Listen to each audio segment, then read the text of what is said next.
ধাতব মুদ্রা প্রতারক চক্রের 4 সদস্যকে গ্রেফতার করেছে পুলিশ। জব্দ করা হয়েছে কয়েন তৈরির সরঞ্জাম ও নগদ অর্থ। সকালে ডিএমপি মিডিয়া সেন্টারের সংবাদ সম্মেলনে তেজগাঁও বিভাগের উপ পুলিশ কমিশনার ইবনে মিজান বলেন, চক্রটি ভুয়া কয়েন দেখিয়ে এক ব্যক্তির কাছ থেকে নগদ 1,20,00,000 টাকা ও 50 লাখ টাকার চেক হাতিয়ে নেয়।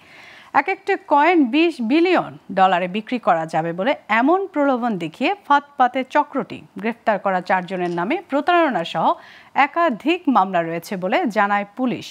অভিযানে নগদ 19 লাখ টাকা ছাড়াও 10টি মোবাইল, 4টি ম্যাগনেটিক কয়েন ও 50 লাখ টাকার চেক জব্দ করেছে পুলিশ। প্রতারক চক্রের যে 4 জন সদস্য, অ্যাক্টিভ সদস্য, তাদেরকে ধরেন। তাদের কাছ থেকে এই যে 45 লক্ষ টাকার 50 লক্ষ টাকার যে চেক এবং নগদ 19,50,000 টাকা উদ্ধার করেন, 10টি মোবাইল ফোন উদ্ধার করেন এবং এই প্রতারক চক্রের কাজের বিভিন্ন সরঞ্জামাদি উদ্ধার করেন আর এই 4টি ম্যাগনেটিক কয়েন উদ্ধার করেন।